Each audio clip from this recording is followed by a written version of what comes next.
Saudações, camaradas. Aqui é a Marcília, da Ruptura Editorial. Eu sou editora e fundadora da Ruptura e apresentadora do Entre Linhas, o nosso videocast em parceria com o canal Farol Brasil.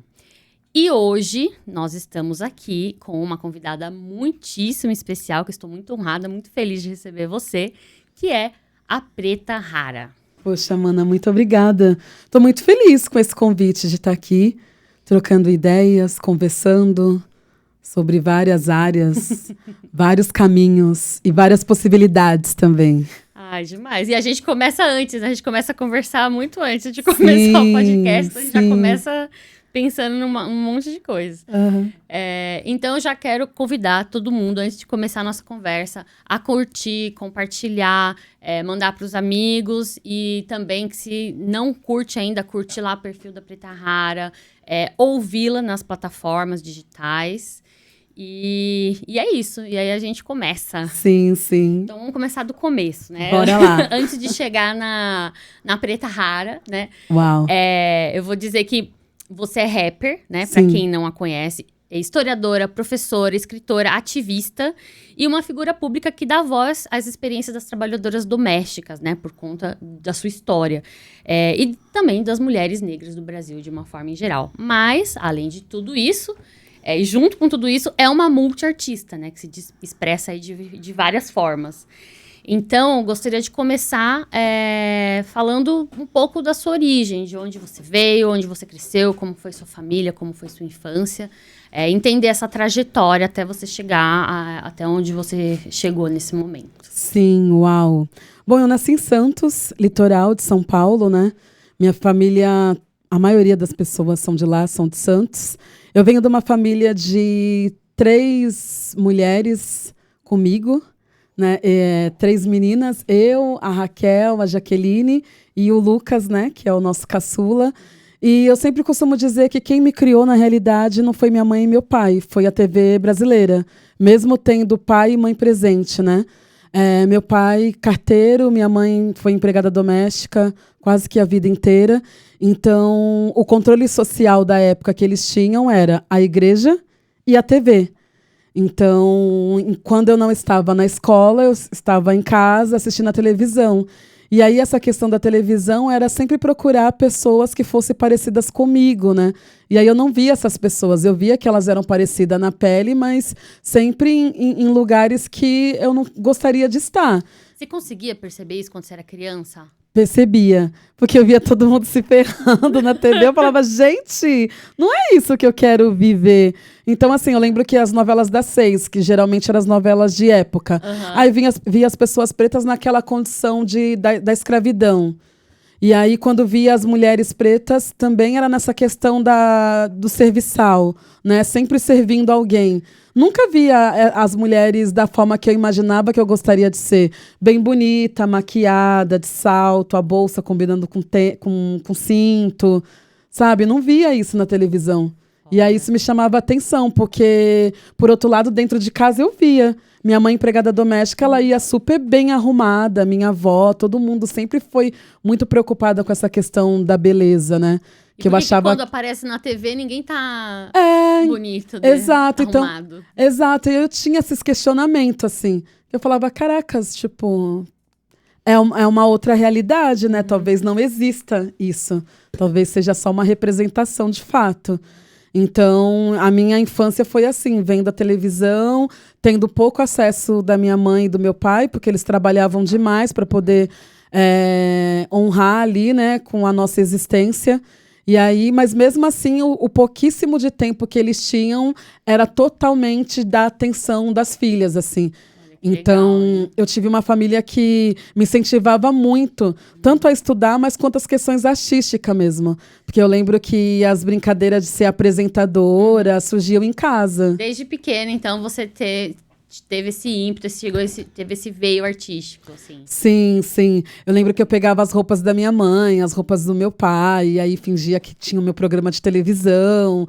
E aí minha mãe e meu pai dando mega atenção. Ai, hoje em dia eu fico, caracas, eles tinham uma rotina mega estressante e mega, tipo, muito corrida, mas nos pequenos assim, momentos eles davam atenção, assim, pra ver o caderno, pra ver o que aprendeu.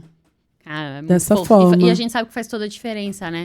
Sim. Mesmo assim, para as crianças que, pra gente, vem de periferia, de uma realidade mais pobre, mas tem o quesito família, que por mais que você venha de uma realidade mais pobre ou empobrecida, o que não tem família, ele vai ser mais desestruturado ainda, né? O que não tem essa família presente, mesmo que o nível financeiro seja muito parecido, né? Não, total. E eu sempre falo isso porque é importante falar dessas narrativas possíveis para as pessoas pretas, né? Porque muitas das vezes as pessoas acham que todas as famílias pretas são de outras estruturas diferentes, que não tem essa estrutura mais, sei lá, tradicional, vamos dizer assim. Não, eu tive muita sorte e eu vejo que também acaba caindo numa questão de privilégio, de ter pai e mãe presentes, né? Então, que construíram e foram responsáveis pelo que eu sou hoje. Então, quando eu falo de família, até quando eu produzi a minha websérie Nossa Voz Ecoa, eu fiz questão do primeiro episódio se chamar Pesadona, que é um outro nome que eu utilizo, dessa questão de ser pesadona grande mesmo, pesadona nas ideias. E aí o primeiro episódio foi apresentar a minha família. E aí foi muito louco, porque a devolutiva era assim, caramba... mas seu pai não tem filho com outra mulher? Você não tem irmão por parte de pai, por parte de mãe? Eu falei, não, gente. Tipo, lá em casa, aí tipo, mas todo mundo casou com pessoas negras e tal. Eu falei, mas não foi algo, uma regra, foi acontecendo. E aí foi muito legal ter esse registro histórico, assim, da minha família, né? Porque hoje em dia tem pessoas que não estão mais comigo, 2022, minha mãe, minha avó e meu avô faleceu, mas a gente tem esse registro ali daquele momento em família. Sinto muito. E que bom que você conseguiu fazer a tempo, né? Pra sim. essas alegrias aí. Exato. Eu perdi minha mãe, ela muito nova, né? 63 anos, mas ficou o sentimento tipo de dever cumprido, assim. Porque as coisas que eu sonhava em fazer, que eu falava, caracas, a primeira oportunidade que eu tiver alguma grana, eu vou fazer isso.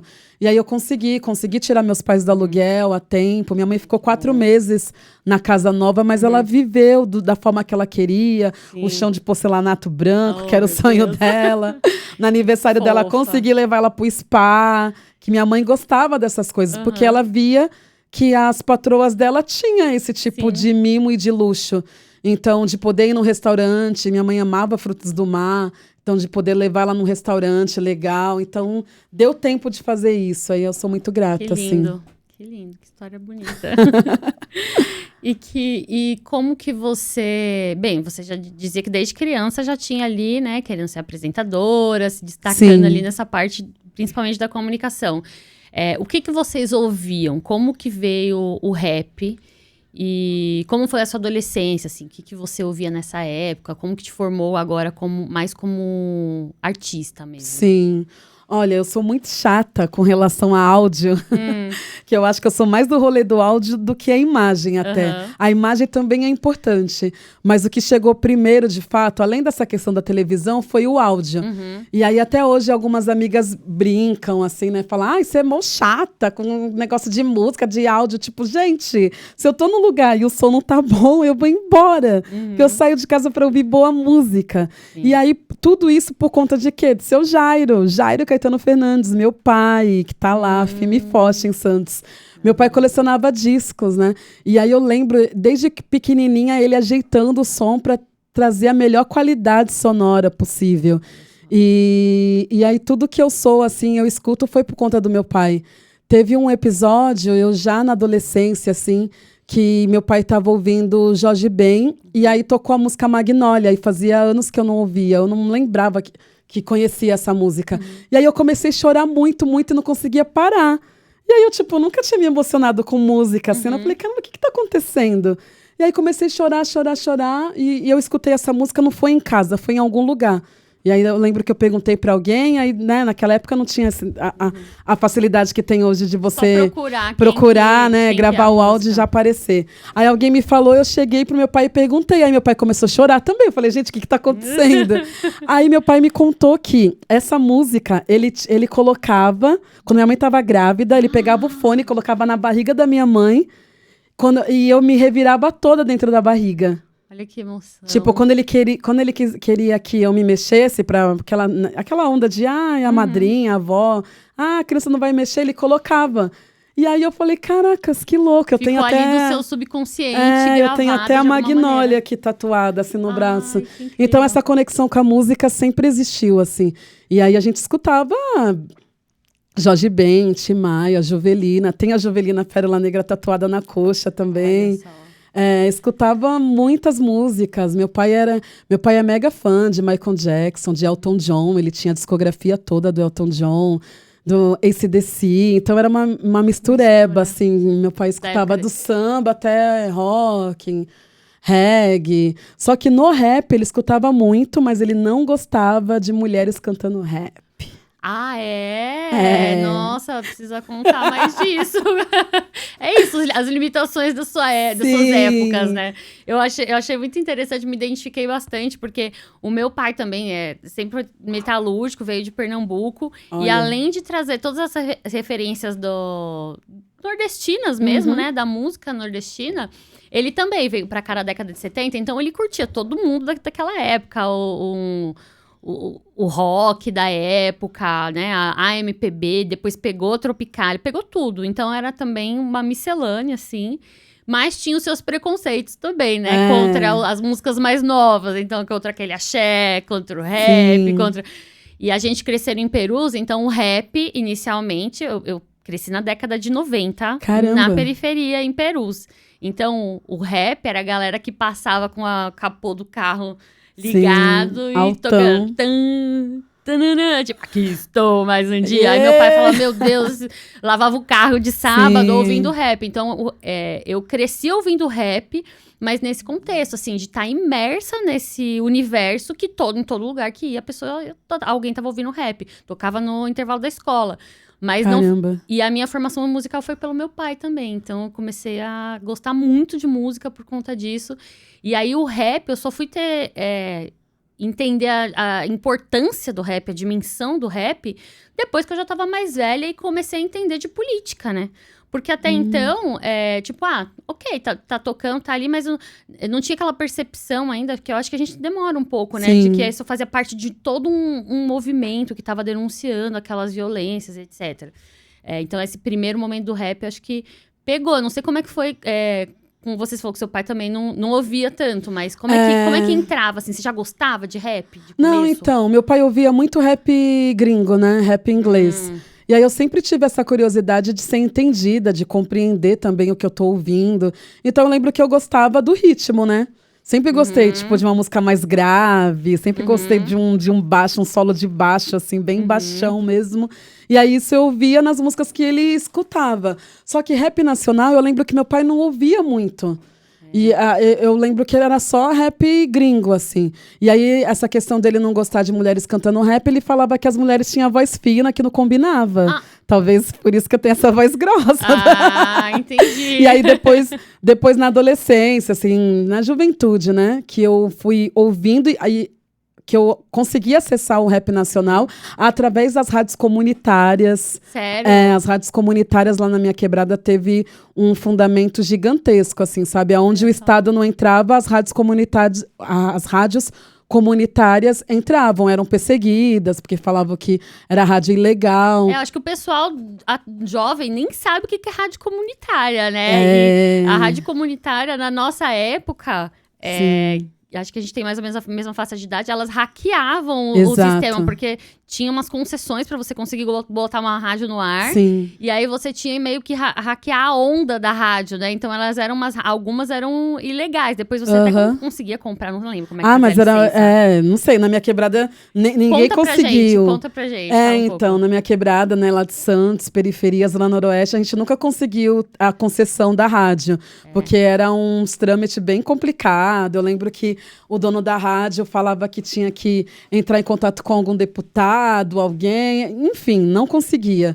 Mas a rádio comunitária teve esse papel fundamental na construção política mesmo.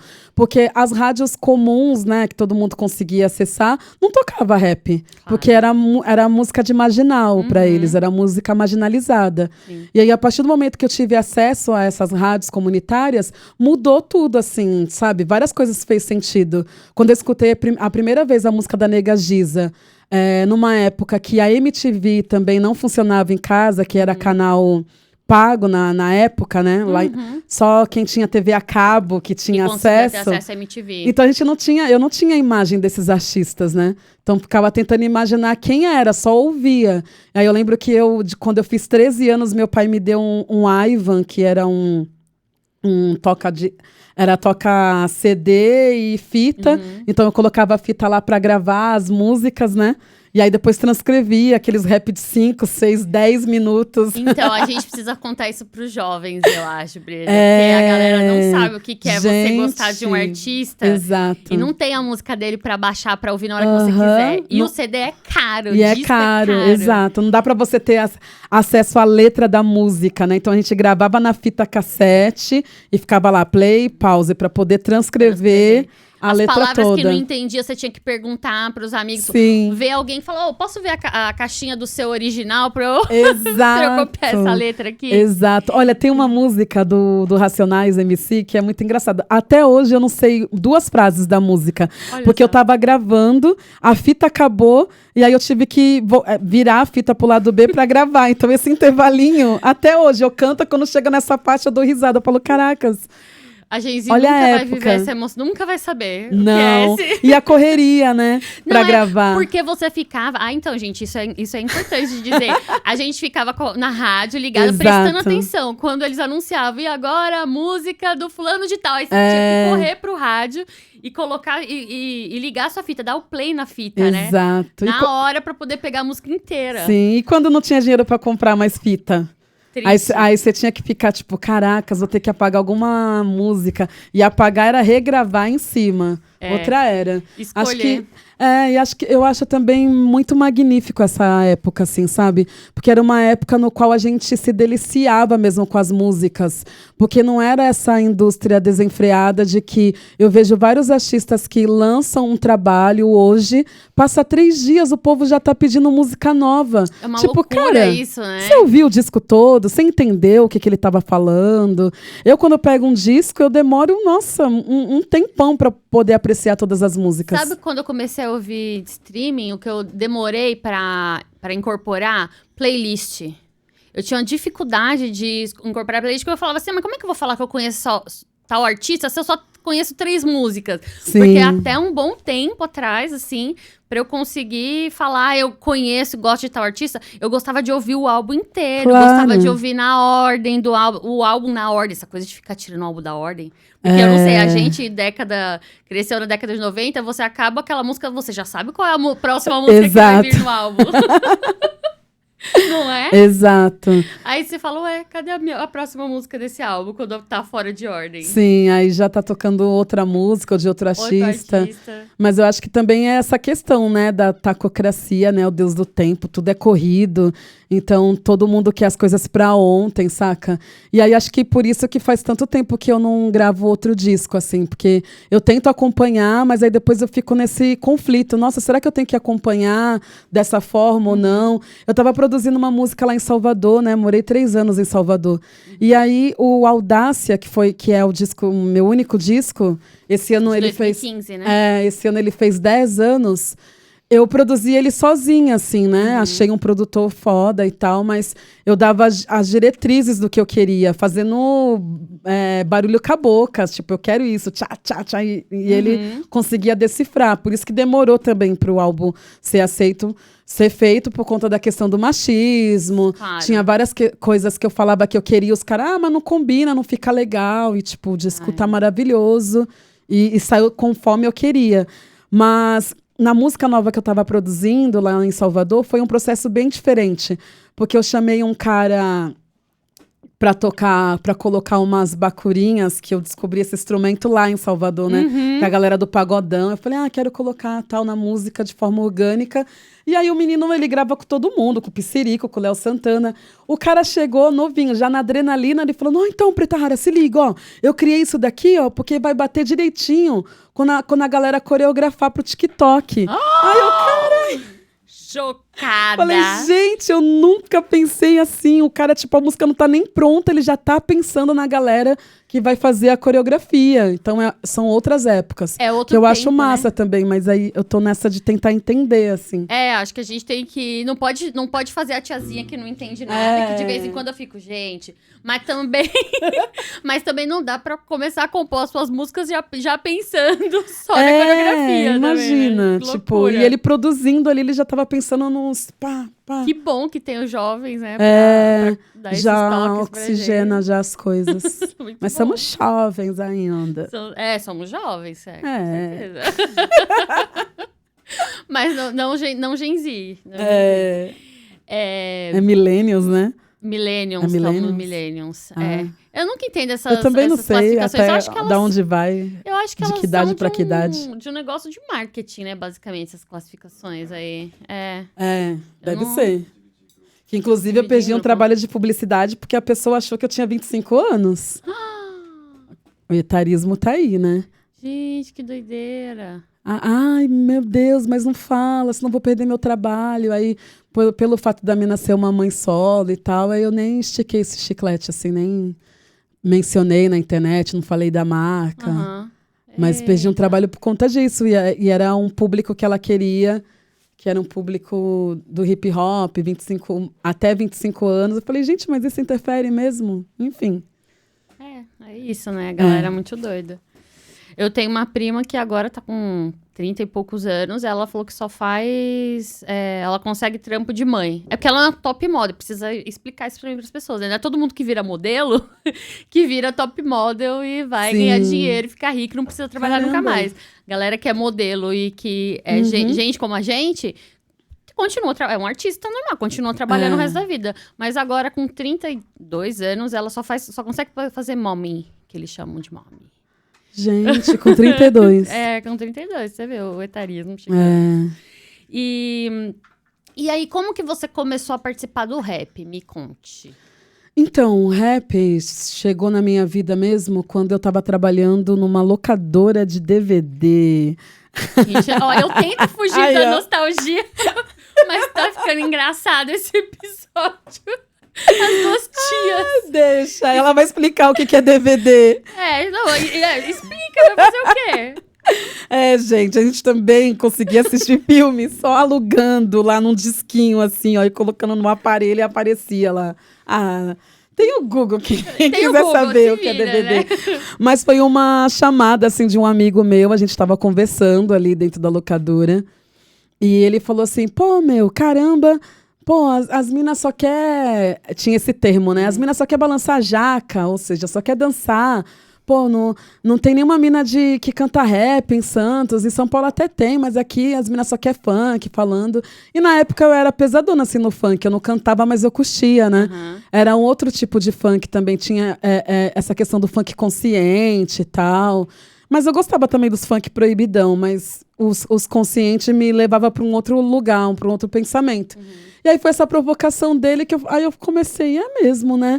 Eu já escutava, então eu comecei a escrever algumas coisas. E eu falei pra ele, não, pô, eu gosto de rap. Ele, então por que você não monta um grupo? Eu falei, cara, mas calma assim, né? Gostar e cantar tem uma distância. Sim. Mas aí comecei a escrever algumas coisas. Você já escrevia?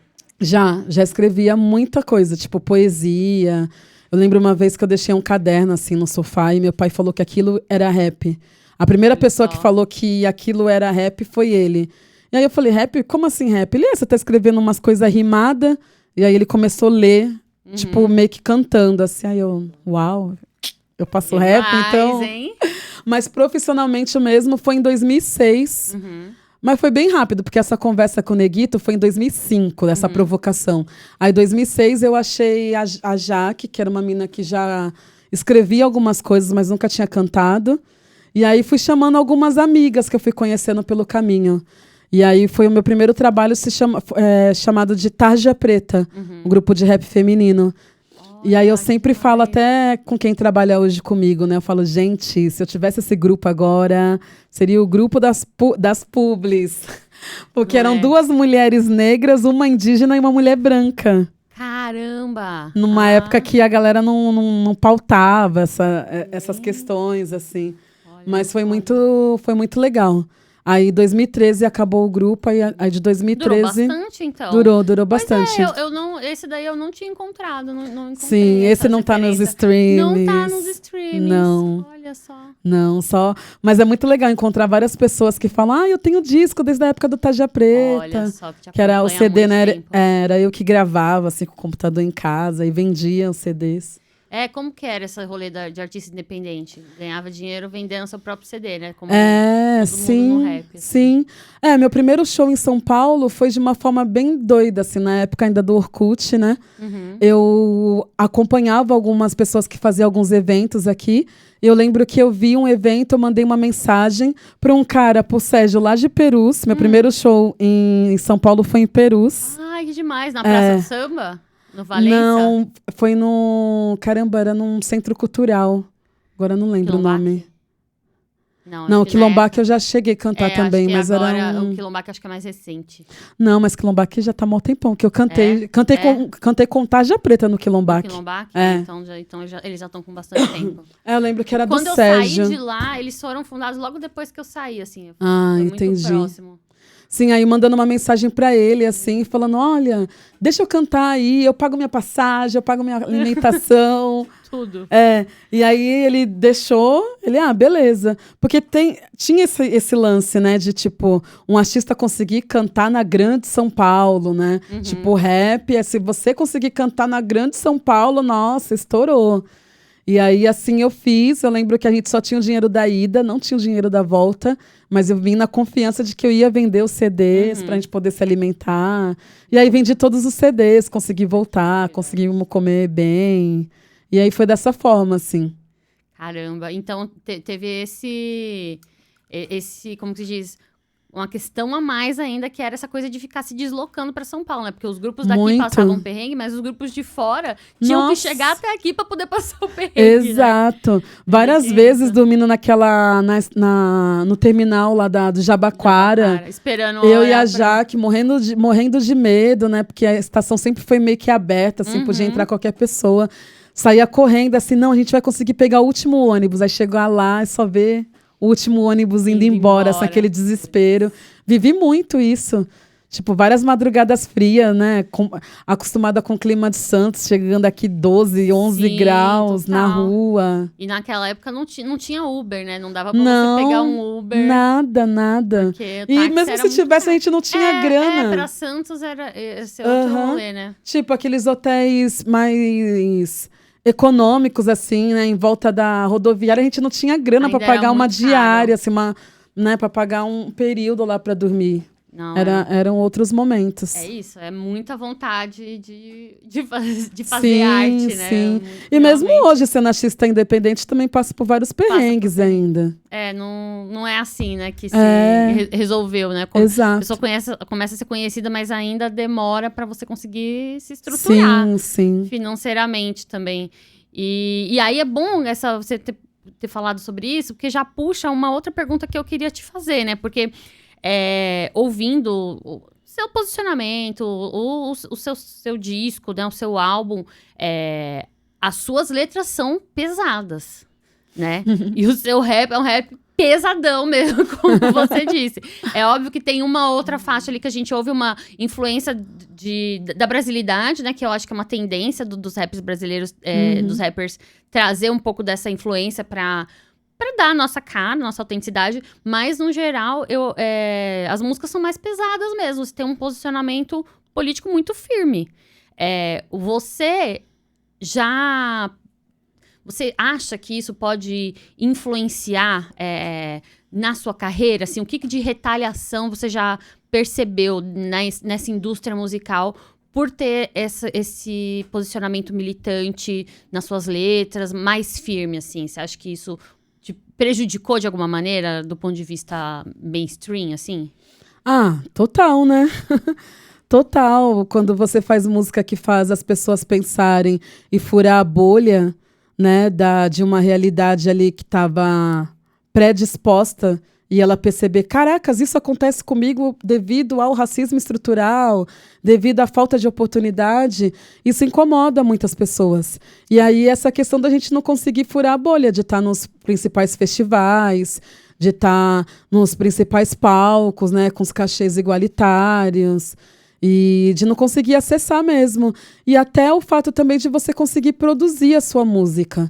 Né? Por isso que eu sempre falo que políticas públicas é de extrema importância. O disco Audácia só existe porque eu ganhei um fomento de cultura lá da minha cidade, que é o Facult.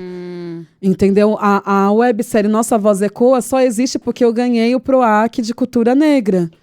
Então, o quanto é importante ter projetos, né, de incentivo à cultura, porque não dá só para trabalhar, né, gente? A gente precisa de trabalho, a gente precisa de entretenimento, Sim. comida, saúde e tantas outras coisas. Então, pelo fato de ter esse viés, me foi negado diversos caminhos, assim, né, diversos lugares para acessar. Só que eu acredito nisso, nessa verdade. Eu acho que é importante a minha música chegar nas pessoas, o que eu preciso falar, chegar nas pessoas através da música. Porque provavelmente se eu pegasse o microfone e começasse a discursar, poucas pessoas ficariam. Agora a música, ela rompe barreiras, né? Às vezes você tá dentro de casa, você não gosta daquela música que seu vizinho tá colocando, você fecha a casa toda, mas você ainda escuta ela, porque a música ela vai. Eu nunca fui a Angola, eu nunca fui a Moçambique, mas as minhas músicas tocam nas rádios de lá. Tipo, com pessoas ligando, ainda pedindo as músicas, né? Demais. Então, acho que isso que é mais da hora, assim. E aí a gente vai tentando construir estratégias mesmo, estratégias criativas até, para conseguir se manter enquanto artista. E aí, por isso que as pessoas falam, nossa, Preta Rara, mas você faz tantas coisas. Eu falo, gente, eu faço tantas coisas porque eu tô num momento de sobreviver da arte. Mas eu quero muito chegar um momento que eu consiga viver. Por enquanto eu estou sobrevivendo da arte. E aí é isso, se não der certo cantando rap, vai ser como historiadora, que é a minha formação, vai ser apresentando alguma coisa, criando algum tipo de conteúdo nas redes, escrevendo, palestrando, e a gente vai indo fazendo as coisas. Pelo fato de ser uma mulher preta no Brasil, tem um lugar muito explícito que sempre está lá à espera, né? Que é o quartinho da empregada. Que é para onde eu não quero voltar. Mas eu sei que, tipo, se nada de tudo, desse cardápio gigantesco de coisas que eu faço, se eu não conseguir, é esse lugar que sempre tá lá, espera. E agora que você tocou nesse assunto, que é um assunto pesado também, né? Do outro ponto de vista, você pode falar um pouco dessa experiência pra gente? Como que isso aconteceu, né? A partir dessa... Porque você falou, tinha uma família mais estruturada e tal, então...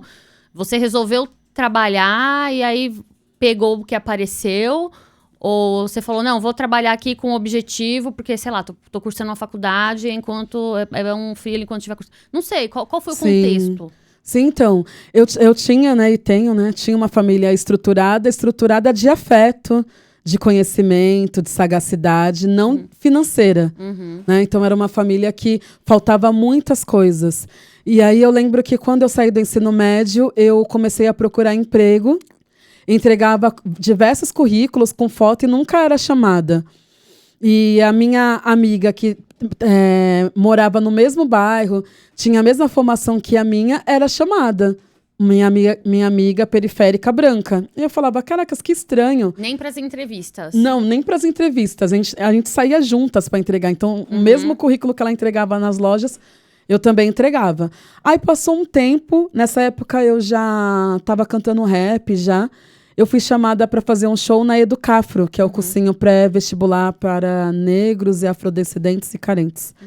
E aí, antes do meu show, teve uma palestra. E aí teve uma pessoa, que eu não lembro o nome, que falou que pessoas pretas no Brasil não podiam entregar currículo com foto. E aquilo foi um baque para mim, porque naquele mês, eu já tinha entregado mais de 50 currículos. Aí eu falei, caramba, que cara escroto, né? Por que ele tá falando isso? Que horrível. Mas aquilo ficou ecoando assim na minha mente. Até chegar a um ponto de eu falar, vou tirar a foto. E assim o telefone tocava. Tipo, lugares que eu já tinha entregado e tal. Mas aí chegava na entrevista, não, a gente vai... Vamos ver direitinho, qualquer coisa a gente te liga, e não ligavam. Então, assim, depois de entregar inúmeros currículos, eu consegui uma vaga, um trabalho com uma tia de uma amiga que tinha feito uma operação de varizes na época. E ela precisava de alguém só no período da tarde para fazer algumas coisas, para ajudar ela ali. Uma cuidadora, mas... Isso, sim. Mas para cuidar das coisas da casa mesmo, né? Aí, na primeira semana... Tinha horário para entrar, tinha horário para sair. Na segunda semana já comecei a ficar um pouco mais tarde. E aí, quando eu fui ver, eu estava trabalhando o dia inteiro, cuidando de tudo, assim, né? Fora dos combinados. E eu lembro que quando eu arrumei esse emprego, eu falei... Quantos anos você tinha? Eu tinha acho que 19, 20. Acabado de concluir mesmo. É. E aí eu lembro que eu falei pra minha mãe que tinha conseguido uma vaga, assim. Minha mãe começou a chorar e falar, não, filha, eu não quero. Aí eu ficava, tipo assim, caramba, por que a mãe não quer? Minha mãe trabalha disso e ela não quer que eu trabalhe disso? Qual o problema? E aí é aquela questão, né? Quando você faz 18 anos, né? Ah, eu sou dona da minha vida, ninguém manda em mim e tal.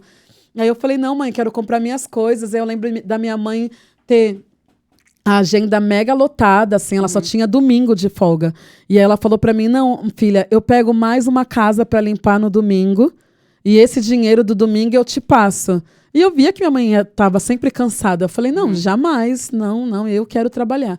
E aí, passando 2 semanas, eu entendi esse temor da minha mãe, assim. E aí, assim, eu fiquei 7 anos trabalhando como empregada doméstica. E nesses períodos ainda entregava currículo, mas nunca era chamada para nada, assim, para nada. E aí é isso, quando você começa a trabalhar numa casa e você já consegue contatos com outra e vai indo. E aí foram 7 anos no trabalho doméstico. Então, o trabalho doméstico meio que te sugou, né? Deu aquele suporte, mas sugou você pra dentro mesmo, você querendo sair. Exato. E aí trabalhei em diversas casas, sempre ali na Baixada Santista, né? Entre Santos e São Vicente. Ali tem uma parte mais rica que é a galera que ganha, ou mais rica ou classe média, né? Que se aposenta aqui em São Paulo e compra uma casa lá, um veraneio. Tem uma pequena burguesia paulistana aqui. Nossa, bastante. De lá, né? Em Santos. Sim. Pseudo classe média, né? Que é a galera que ganha X, aí paga não sei quanto de casa e carro e acha que, tipo, nossa, eu sou rico. Perdeu o emprego, amanhã tá mais próximo da pessoa que tá morando na rua do que do bilionário, Exato, né? Mas aí, eu tenho doméstica em casa. Então foram essas questões, assim. E aí eu passei esse tempo todo, só que eu não tinha parado para analisar das violências que eu tinha sofrido. Então só em 2016, quando eu não era mais empregada doméstica, né? Mas e o rap? Enquanto você estava nesses 7 anos trabalhando, você estudava, você continuou com o rap ou você ficou no trabalho, assim? Não, então, já tinha terminado o ensino médio e eu cantava rap. E aí ficava... Eu lembro que teve uma matéria grande que saiu assim num jornal lá da minha cidade. Era do rap à faxina. Algo assim. Eles foram na casa de uma patroa minha, ex-patroa, gravar. Porque quando as minhas músicas estavam começando a ficar mais conhecida na cidade. A gente já estava fazendo alguns eventos de prefeitura. E eu e a Jaque também era empregada doméstica, né? Então chamava a atenção da mídia. Assim, caramba, as meninas cantam rap, mas também tá... fazendo trabalho doméstico. Mas a gente falava sobre esse lugar, assim, mas nunca no lugar de denúncia, né? Das coisas que a gente vivia. Sobre o que vocês cantavam, então, naquela época? Eu falava sobre a falta de acesso, falava sobre política, falava sobre as questões que não existia, que não tinha na periferia. Eram mais essas questões mesmo, assim. Tipo, da falta de acesso, né? Entendi. Mas do ponto de vista do periférico mesmo, né? O rap mais tradicional que fala sobre as dificuldades. Assim. Exato, mas era bem louco, porque, olha, nessa época, eu só tava falando sobre as coisas que eu vivia. Eu não era militante, ativista, porque eu não sabia o que era isso. Mas nessa época, vários partidos políticos de esquerda chamavam a gente para poder cantar. Nos eventos eu cantava, só que as pessoas sempre esperavam um discurso assim. E eu não entendia, porque eu não tinha nenhuma base política, não entendia. E até hoje, assim, eu sempre fico pensando nisso. E eu acho que isso fez parte também da minha formação de hoje explicar o óbvio, assim, sabe? Porque imagina, eu fiquei uns 3, 4 anos cantando direto na aula inaugural da Educafro. Só que ninguém, ou eu não entendi que eu poderia ser uma aluna da Educafro. que eu podia ingressar na universidade também. Então, mesmo cantando naquele espaço, eu achava que não era para mim. E as pessoas que estavam no entorno falando, pô, Preta Rara é uma ativista, olha a letra dela. Então as pessoas achavam que eu tinha... Já entendiam que pelo fato de você cantar o que você cantava, você era uma militante. Sim, que eu sabia o que estava acontecendo no país, que eu sabia o que era direita, o que era esquerda, e eu não sabia. Eu só estava cantando a minha realidade. Então por isso que hoje eu sou bem explícita, assim, sabe? Nas explicações, tipo... Sei lá, chegar uma pessoa e falar, olha, isso daqui é uma caneca, a caneca serve para colocar algo para você levar à boca, tipo, sabe, explicar o óbvio. Porque muitas das vezes tem pessoas que estão muito próximas da gente, às vezes a gente acha que a pessoa entendeu ali a luta e a pessoa não entendeu, ela só tá caminhando, só tá seguindo. É muito louco você falar isso, porque é uma coisa sobre o letramento de classe mesmo, né? De você se sentir pertencente a um grupo, mesmo, é igual como letramento de raça, letramento de gênero, você vive ali as violências, mas parece que falta aquela conexão, aquela epifania pra você entender, cara, tô vivendo isso porque eu faço parte desse grupo, desse gênero. Então, e aí, algumas vezes, isso demora, né? Essa ficha demora a cair. Eu até brinquei aqui com o Chavoso, quando ele veio, com o Thiago, que, tipo assim, a gente vivia ali na periferia e tal, sabia que a gente era pobre, mas isso nunca foi uma questão, porque aquilo ali era a vida que tinha e não era um problema, né? Não. Aí, quando eu passei no vestibular, que eu entrei na USP, aí eu descobri que eu era pobre mesmo. Exato. Falei, caramba! Exato. Igual quando eu acessei... igual quando eu acessei o trabalho doméstico, assim. Tipo, acho que o choque de classe social que eu tive antes de ingressar na universidade, que na universidade também foi um choque. Eu ingressei na universidade em 2009, e aí em 2009, no comecinho da universidade, eu ainda era empregada doméstica.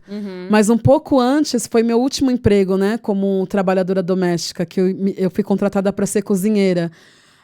O maior choque, assim, social foi quando as filhas dessa patroa já eram jovens, assim, acho que ela deveria ter uns 22, 23 anos. Elas chegaram com umas compras de mercado, porque elas iam viajar para a casa de praia deles. E aí elas chegaram e falaram, Joyce, não tem espaço para eu guardar minhas coisas no armário. Aí eu falei, não, porque sua mãe acabou de fazer as compras. Ela, não, então vou dar um jeito. Ela abre o freezer e aí tinha algumas embalagens de carne que já estavam abertas, que era eu que cuidava, porque era eu que cozinhava, né? Então, sei lá, tinha um quilo de carne moída, eu pegava a metade para usar na receita e guardava esse restante. Todas as embalagens que estavam abertas, ela pega, coloca num saco de lixo e fala para eu jogar fora. Ela abre o armário, começa a pegar essas bolachas aqui. Faz mal tempão que tá aqui. Mas, tipo, não tava vencido. Ela pega, coloca no saco de lixo. Ela pega, não. Ela fica em pé e eu de joelhada. Ela, não, pode tirar isso.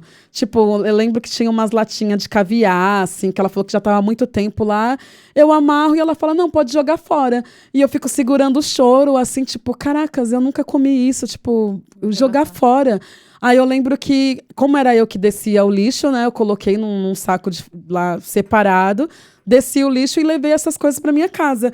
Eu cheguei tão com raiva do mundo, assim, que eu lembro que minha casa tinha um tapete. Eu era casada na época, tinha um tapete. Eu abri a sacola com toda a violência do mundo, o saco, e joguei, assim, no tapete.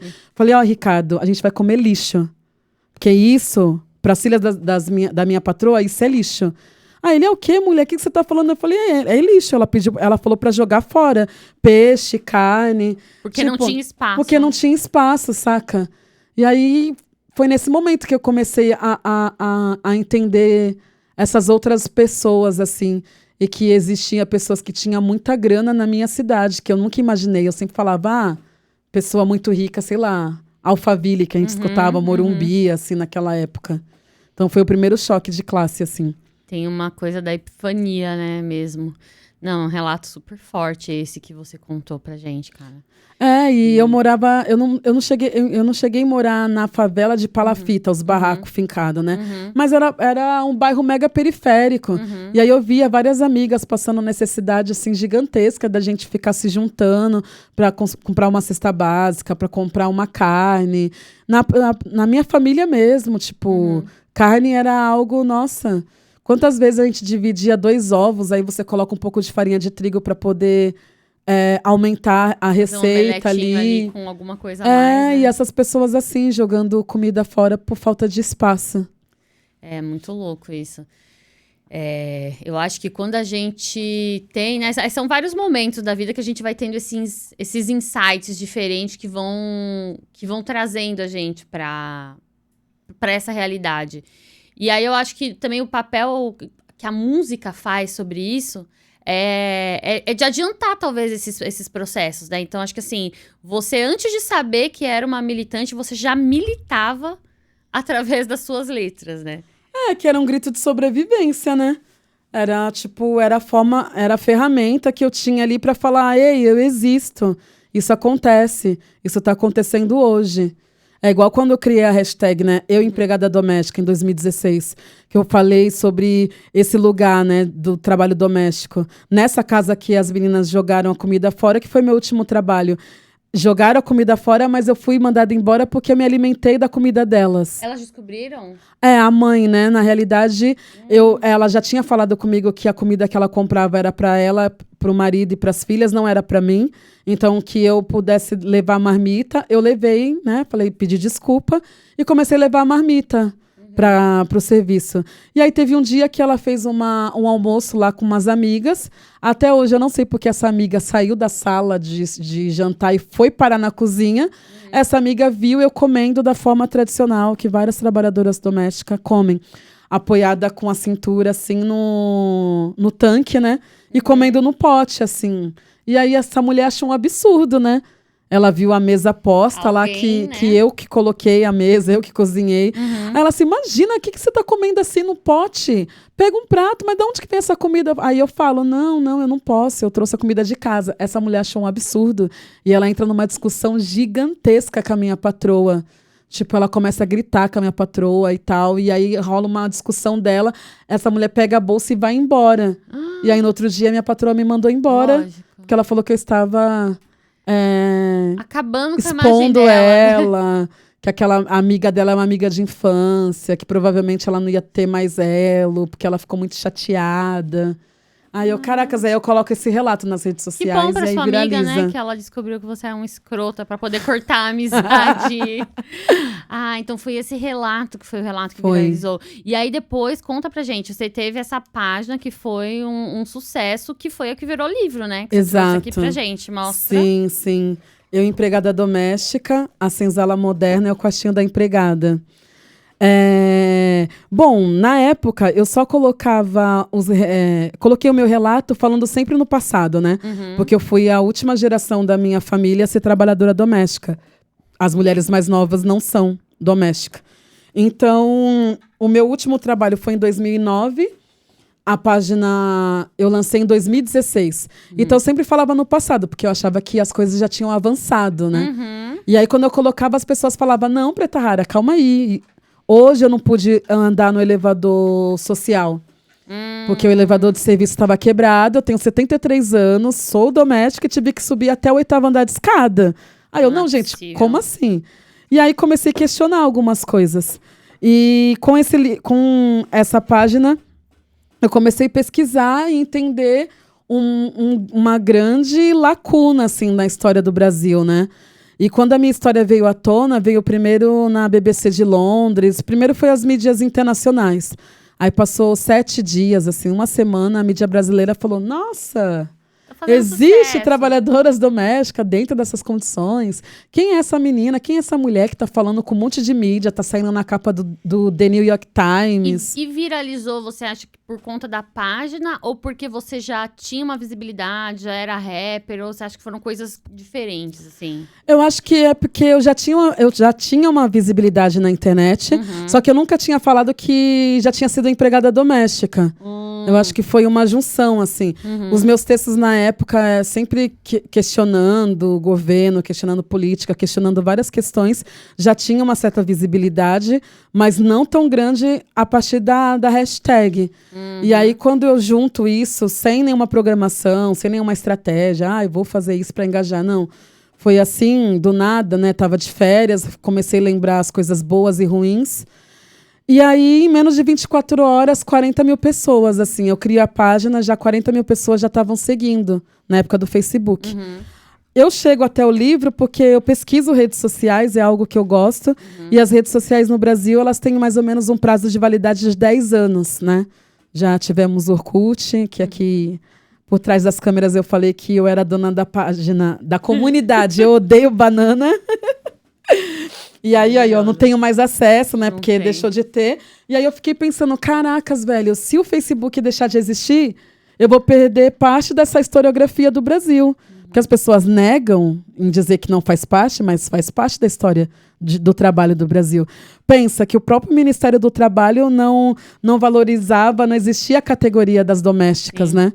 Então eu falei, não, eu tenho que colocar isso num livro. E aí, como eram muitos relatos, até hoje a gente recebe muitos relatos, eu resolvi colocar os relatos inéditos, né? Relatos que eu não postei. Porque eu postava todos os dias, às vezes uns 5, 6 relatos, assim, era muita coisa. Então eu escolhi, fiz a curadoria e coloquei relatos inéditos. E aí as páginas em preto são relatos meu, da minha mãe e da minha avó, para mostrar que o quanto o trabalho doméstico ele é hereditário para as mulheres pretas. Olha só. Nós somos a maioria nessa categoria, né? É um trabalho que tem gênero e tem cor. A cor são mulheres pretas, o gênero são mulheres. E 78,8% são de mulheres pretas. É como se fosse o único lugar, assim, para nós.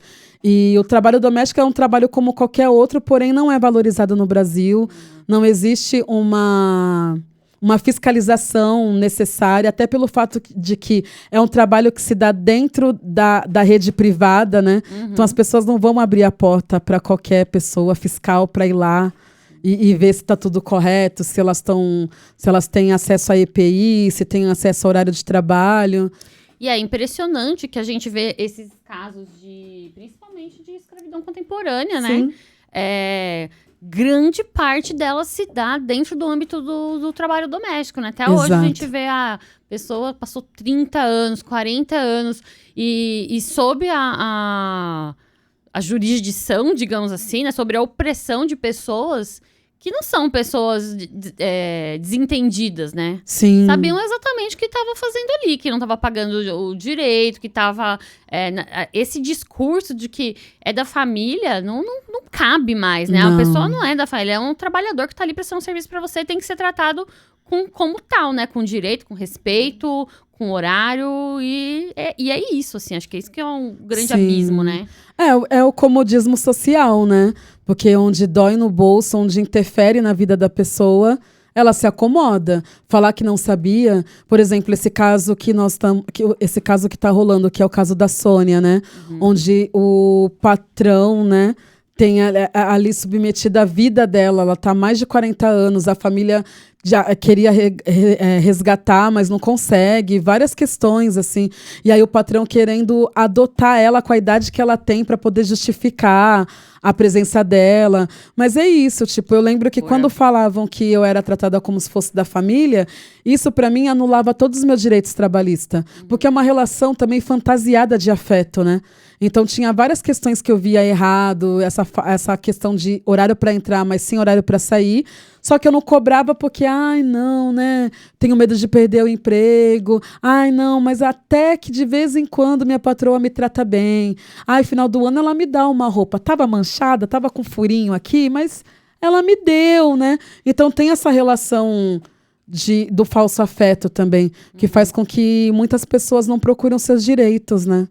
Mas é uma profissão que é uma profissão importante. Lá no começo da página eu falava que tinha que deixar de existir as trabalhadoras domésticas, porque a galera não sabia humanizar as relações. Só que eu vejo que essas mulheres são responsáveis pelo PIB do Brasil. E são responsáveis também pela criação de vários doutores e doutoras, né?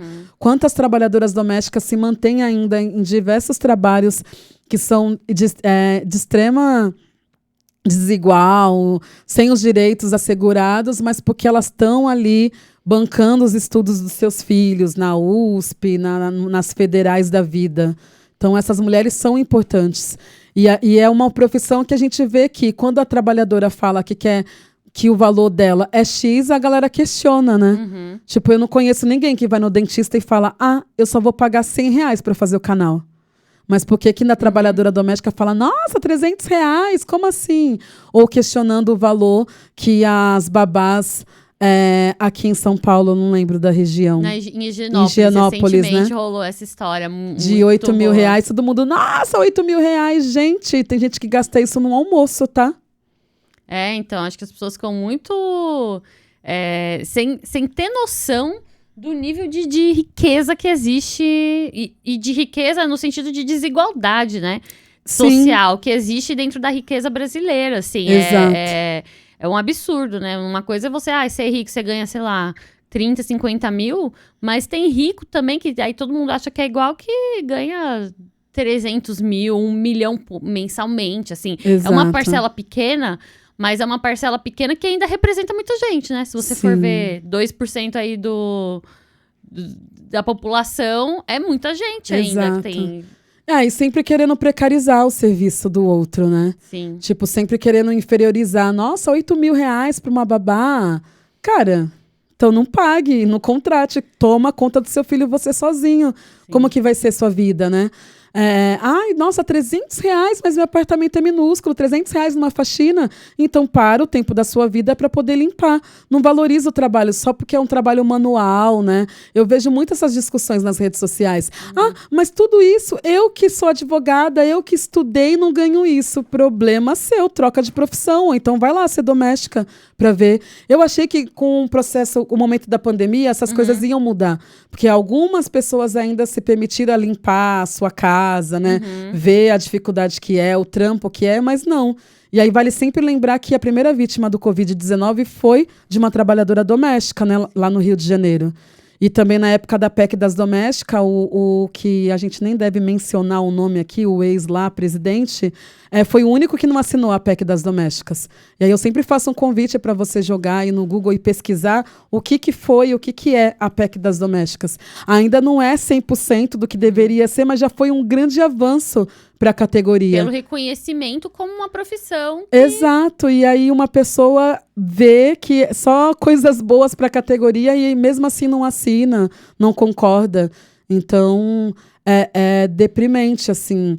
E fora que também, depois da pandemia, mudaram algumas questões. Aumentou a informalidade também, né? Muitas trabalhadoras domésticas que já tinham registro em carteira voltaram a trabalhar sem registro em carteira. E muitos dos patrões têm ainda essa ideia de ficar falando que é melhor você não ser registrada, porque aí eu consigo te pagar um pouco a mais. Mas aí se você ficar doente, se você cair da escada dentro de casa, quebrar uma perna, ele não vai te pagar. Ele não vai te dar um valor sem você estar trabalhando. Porque a garantia, a lei garante isso, né? Que você tenha a seguridade, né? Tenha Exato, se você proteção. engravida, enfim. Então, são várias questões. E a aposentadoria também, né? Exato.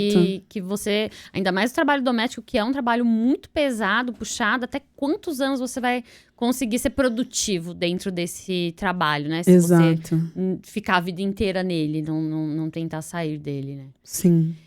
E é isso, e tem gente que realmente, né, não tenta sair, né, porque falam, é isso, só que eu quero o reconhecimento, eu quero respeito e eu quero um salário digno. Teve uma moça que trabalhou comigo durante um tempo, ajudava, né, como diarista, e ela era auxiliar veterinária. E a diária dela, né, acho que era em torno realmente de uns R$ 200 na época. E aí ela terminou, e eu falei, nossa, você terminou o curso de auxiliar veterinário? Ela já tinha um monte de cachorro, ela adorava, então a gente sempre conversava sobre cachorro e tal. Eu falei, você terminou, e aí, você vai procurar emprego? Como é que você vai fazer, né? Vamos, sei lá, tem um amigo o marido de uma amiga é veterinário, quer que eu veja se ele não quer arrumar um emprego pra você começar a exercer? Ela falou assim, Marcília, sabe qual que é o piso de um auxiliar veterinário? Era, sei lá, na época, R$ 1.600. Sim. Aí eu falei, trabalhando o tempo... Ela falou, trabalhando o tempo inteiro, inclusive, fazendo plantão, não sei o quê. Ela falou assim, como empregado, eu consigo tirar de 3 e pouco a R$ 4.000. Sim. Eu adoro cachorro, eu queria muito trabalhar com isso, mas eu opto por ficar cuidando dos meus cachorros mesmo. Eu não consigo largar hoje o emprego que me dá condições de vida, paga minhas contas. E aí você vai ver, é isso, assim, um professor que trabalha numa escola só e tá ali no começo de carreira, ele ganha a mesma coisa. Exato. No sentido financeiro. Só que tem né? Tem um respaldo, tem um prestígio, né? É isso, que no Brasil eu não conheço ninguém que investe na educação dos seus filhos para que eles sejam empregados domésticos, sabe? Você não deseja para sua filha, né? Você fala, meu sonho é que você seja trabalhadora doméstica, Exato. né? Não é essa relação que se tem, né? Exato, mas também vejo agora que nesse momento novo da página é que várias trabalhadoras domésticas sempre falaram comigo nessa questão do estudo, sabe? Porque ficou muito evidente minha história, né? A hashtag é eu empregada doméstica, porque eu queria histórias de primeira pessoa, a pessoa contando a sua própria história. Tem muita gente que sempre compara o meu trabalho com o trabalho daquele que virou até filme. Esqueci o nome é um filme gringo também, que é uma jornalista que escreveu, é uma história real, a jornalista escreveu a história de trabalhadoras domésticas. Esqueci o nome. Ah, e vocês lembram o nome, gente? Que é a Minnie. Eu lembro da personagem, que é a Minnie. Mas eu não consigo lembrar o nome. Também fugiu aqui da minha cabeça. Eu lembro da personagem. Sim. Tudo bem, depois a gente procura. Mas é diferente, porque lá era uma jornalista contando a história da trabalhadora doméstica. Aqui é a minha experiência, né? Por isso que é em primeira pessoa, eu empregada doméstica. E aí, muitas mulheres começaram a me mandar uma mensagem perguntando: nossa, Preta, como que você furou a bolha? Como que você conseguiu sair do trabalho doméstico e estudar? E aí eu comecei a falar como que eu fazia e tal. E isso impulsionou muitas pessoas. Então eu comecei a receber vários relatos de pessoas falando: nossa, Preta Rara, a partir da sua história, eu fui atrás e consegui gerenciar meu tempo, consegui conversar com a minha consegui ter coragem de conversar com a minha patroa para falar que eu ia ter que sair mais cedo, porque eu já me matriculei e vou estudar. Como é que você fazia? E como que você conta agora, né? Isso que você contava para elas. Olha, no meu caso, minha patroa, ela não me liberou para estudar. Ela era uma professora universitária de uma universidade lá de Santos, ela e o esposo. Quando eu falei que queria estudar e que eu teria aula aos sábados, então eu ia continuar na casa dela, mas sábado não ia dar para trabalhar. Ela tinha falado, ela quis provar, não vou falar que é a religião dela, mas dentro da religião dela e o que ela acredita, ela quis provar para mim que na minha vida estava predestinada a servir. E aí ela usou essa questão do hereditário. Tipo, sua avó não foi empregada doméstica? Sua avó não é feliz? Sua mãe não foi empregada doméstica? Sua mãe não é feliz? Por que você está querendo outros lugares? Você pode ser feliz nisso, não é demétrio nenhum você ser doméstica. Chocada. E eu assim... Chocada não, né? E eu na época buguei assim, eu falei, caracas, não, mas eu tinha muita certeza do que eu queria fazer. E aí eu saio dessa casa, consigo algumas faxinas e consegui ingressar na universidade assim. Onde que você estudou? Eu estudei na Unisantos, Universidade Católica de Santos. E nesse momento também foi a primeira vez que eu conheci o exemplo que eu acho que deve ser do antirracismo.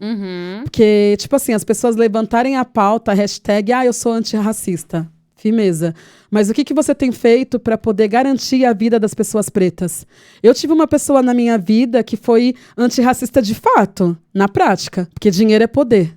Então é uma pessoa branca que pagou a minha primeira mensalidade e a matrícula, e dessa forma que eu consegui ingressar. Porque eu não tinha o valor das duas, né? Eu tinha que dar a mensalidade e a matrícula.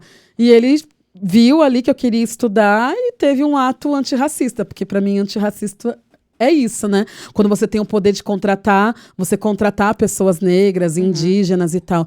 E isso mudou totalmente a minha vida. Então hoje eu tô vivendo bálsamo, depois de tantos relatos punk, de tristeza. Eles ainda existem, tá? Não pense que em 2025 as coisas melhoraram, mas hoje eu consigo receber relatos de mulheres que conseguiram ingressar na universidade. Tipo, a página, ano que vem, vai fazer 10 anos, né? Então, mulheres que, Preta Rara, consegui me formar em pedagogia, já estou dando aula, elas me mandam foto, já recebi convite para estar em formatura, já fui em algumas formaturas delas. Então, como eu sou uma pessoa que gosta muito da oralidade, o segundo livro está vindo aí, estamos construindo. Que demais, e são esses relatos, né? Trazendo novas possibilidades, né? Construindo novas narrativas possíveis para as mulheres pretas através da educação. Então a gente foi do eu empregada doméstica para é possível, né? É E não é possível. possível no sentido da meritocracia do coach, mas não é possível no sentido de vamos se unir. Uma tomada de consciência coletiva, né? Através dessa Exato. militância, desse incentivo, de mostrar que existe a possibilidade, né? De abrir as possibilidades. Exato. Até pelo fato de, se fosse por mérito, né? Nós teríamos uma presidenta negra, Benedita da Silva. Imagina. Eu estaria lá na posse, bem bonita, com cabelo gigante, assim. Porque não é por mérito, né? Que tentaram trazer minha história também para esse campo do mérito, né? E quando começou a bombar a hashtag, tanto pelo mérito quanto pelo apagamento também, né?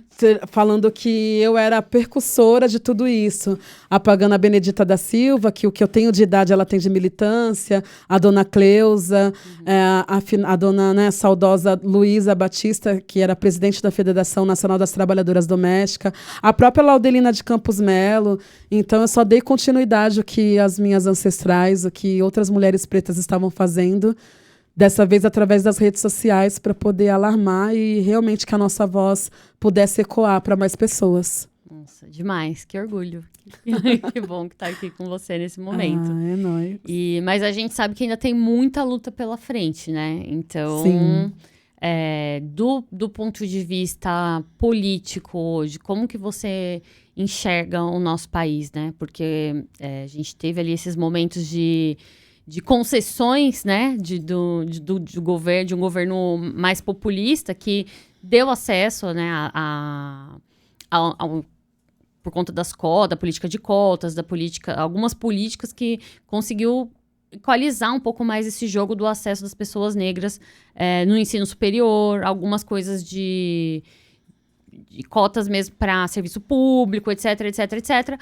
Porém, tem toda uma ala conservadora, né, um recalque branco que são os reacionários, que é justamente isso, era uma reação ao ver que essas pautas estavam, de fato, né, que eles estavam, de fato, perdendo alguns privilégios, né? Então, para mim, a reação ao conservadorismo nada mais é do que uma direita desesperada querendo a manutenção de seus privilégios, querendo a manutenção do seu lugar de classe e, em último caso, impedir uma revolução de fato.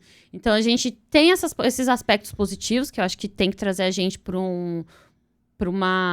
dar esperança mesmo, mas a gente tem um cenário mundial muito preocupante, né? Da fascistização, um encarceramento em massa da juventude negra. Essa última política de São Paulo, inclusive em Santos, aconteceu um dos episódios mais lamentáveis, né? Nesse de novo, tempo. Né? De novo, com chacina. Então, assim, para onde que a gente caminha, assim, politicamente? O que a gente tem que fazer, você acha? Nossa, é coisa, viu? Olha, acho que em todo momento da história, a história ela é cíclica, né? Ela vai e volta, tipo um ioiô, né? E aí a gente estuda a história para entender o passado, compreender o presente e muitas das vezes prever o futuro, porque várias coisas voltam. Então, assim, eu não sei, eu tô me sentindo um pouco distante dessa questão do atual governo, assim, parece que eu não estou me sentindo inserida em vários aspectos. Não sei, eu não estou conseguindo ter uma facilidade de troca, de falar com as cabeças pensantes, de fato. Que para mim são todas, né? Na realidade, não é nem cabeça pensante, é as cabeças que estão no topo, assim. Eu penso que naquele momento que precisava muito de nós, né? Que é o tal da base, para poder chegar e alcançar e chegar a ter a retomada do poder, nós estávamos lá, as pessoas achavam, né? Achavam a gente fácil. Tipo assim, eu sempre falei que meu número de telefone é o único, desde dos 18 anos, quando eu ganhei um celular. Então, eu tô tendo essas dificuldades, assim. Eu vejo que nós conseguimos avançar muitas coisas, né? Foi importante o Lula voltar para o governo. Eu fui uma das pessoas que apoiei e apoio, né? Dentro do que estava ali proposto, era único caminho possível. E esse caminho foi bem apertado, né? Não foi um caminho largo. Mas vejo também que a gente está colhendo vários retrocessos, assim, mas são várias questões, né? Porque também o Senado, vários deputados federais, estaduais de extrema direita, né? E aí você fica meio assim, tentando entender, tipo, caraca, esse governo é de esquerda de fato ou é um centrão? O que está acontecendo? Várias vezes eu tenho que voltar lá de novo nos livros para ver. Não, calma aí, peraí, deixa eu entender, acho que eu tenho que atualizar o que é esquerda, o que não é. Porque acho que foi preciso, fizeram tantas alianças, né? Que às vezes eu fico com essa dúvida, é esquerda, é centrão, o que é? Dá até medo do que possa virar no futuro. Mas a população preta continua morrendo de várias formas, né? O que você falou na minha cidade, chacina. Quantas chacinas já tiveram, né? A galera do funk lá em 2001, 2021, não lembro agora o ano. Mas é recorrente, né? Então, esse aumento da criminalidade continua, a violência obstétrica com as mulheres pretas continua, a gente continua sendo menos tocada na hora da consulta com o ginecologista, ainda continuam tendo nojo do nosso corpo, pouco acesso, de fato, às políticas públicas também, a gente não consegue dialogar, conversar, mostrar trabalho. Eu achei que as coisas iam mudar, mas também entendo que 4 anos é pouquíssimo, né? Do que o outro cara fez lá, esse retrocesso gigantesco, que eu sabia que a gente ainda ia viver esse retrocesso, mesmo nesse atual governo, durante alguns anos, né? Mas eu estou um pouco preocupada, assim. Até pelo fato que também eu acho que tem que meio que largar o osso, assim, sabe? Eu estou preocupada em 2026 porque o Lula não vai viver a vida toda, né? E aí eu vejo do outro lado, da direita, construindo várias pessoas para poder ocupar esse lugar. E na esquerda eu não vejo muito isso. Eu lembro que no governo da Dilma, eu estudava história, a Dilma apareceu lá na história, né, na época da ditadura e tal. Mas eu lembro que minha mãe, meu pai não sabia quem era a Dilma, mas porque o Lula falou que era para votar nela, geral votou. E aí eu sinto falta dessa movimentação, assim, porque parece que o presidente queria muito que ele vivesse para sempre. Mas, tipo, qual que vai ser a continuidade da esquerda, né? Estão preparando de que forma essa continuidade? E eu não vejo isso. Isso vai me dando uma ansiedade, assim, de saber, tipo, caracas, como que vai ser a minha terceira idade, né? Daqui uns... E, tipo, não é nem terceira idade, como que vai ser o ano que vem? Como que vai ser daqui 10 anos? Com esse avanço da inteligência artificial também, com esse avanço também das estratégias de marketing. Agora que eu tô vendo, assim, o governo usando dessa estratégia mais do meme, do povão. Gente, hoje em dia, quem determina quem vai ganhar e quem não vai ganhar são as redes sociais. Sabe? É a internet. E aí você vê o avanço da inteligência artificial e parece que a esquerda não está utilizando isso ao seu bem favor. Se os caras da direita usam de forma errada, vamos usar da forma correta também. Porque hoje em dia está cada vez mais perfeito. Rolou um vídeo aí do Vini Júnior fazendo uma brincadeira, falando... A galera achando que era verdade, porque era nítido, era o rosto dele, a boca se mexendo igual, a voz. Imagina se fazia um vídeo do Lula falando qualquer besteira. Minha tia lá, que vai receber no WhatsApp, vai acreditar. Então, acho que é importante também trazer para as redes sociais. E aí é isso que eu sinto falta. Eu fico falando várias questões, mas, tipo... A esquerda em si não abraça, assim, saca? Não chama para dialogar e tal. Mas a direita chama. Eu recusei um trampo em Salvador de um cara da direita que queria me pagar 150 mil para poder ficar falando sobre eles. E aí eu falei, caracas, isso existe? Eu ouvia dizer. Aí eu não tinha certeza, mas isso chegou até a mim. E aí imagina, um momento de crise sem grana, mas eu não fiz, porque vai contra totalmente o que eu penso. Mas muitas pessoas que eu conheço fez e ganharam e mudaram a vida e conseguem trabalhos, enfim. E aí eu não vejo a esquerda com a gente que são criadores de conteúdo, sabe? Colando junto. Cola com alguns que já tá nítido, a maioria pessoas brancas, de perfil de 5 milhões, 6 milhões, mas tipo, a gente que também tem essa influência, tanto nas redes sociais como na rua, a nossa influência não é só nas redes sociais, a gente fica meio que esquecida, assim, parece que não é válido. Só é válido quando chega na época da eleição, não, pô, ela criou um vídeo lá. Imagina que eu tenho um vídeo quase de 1 milhão de curtidas no TikTok, um vídeo Era um vídeo de look, de roupa vermelha, roupas para ir votar.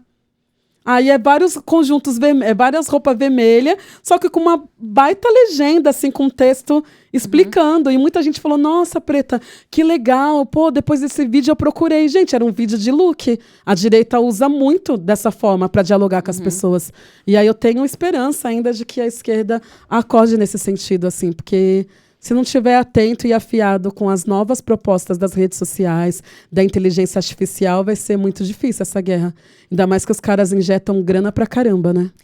Então, eu acho também que agora a esquerda, mais recente também, até porque eu pelo menos demorei pra me adaptar a esse novo mundo das redes sociais, né? Porque eu sempre milito desde muito jovem, mas essa militância não era uma militância registrada, né? Não era uma militância online. Então, era uma militância ali no dia a dia, na faculdade, indo em porta de fábrica panfletando em eleição. Era uma militância que ela não tinha essa visibilidade. E agora, às vezes, dá essa possibilidade da gente tornar isso público, né? Eu acho que é o nosso trabalho de formiguinha que a gente vai aqui tentando fazer, mas é muito importante que cada vez mais as pessoas que acham que tem alguma coisa a dizer, né?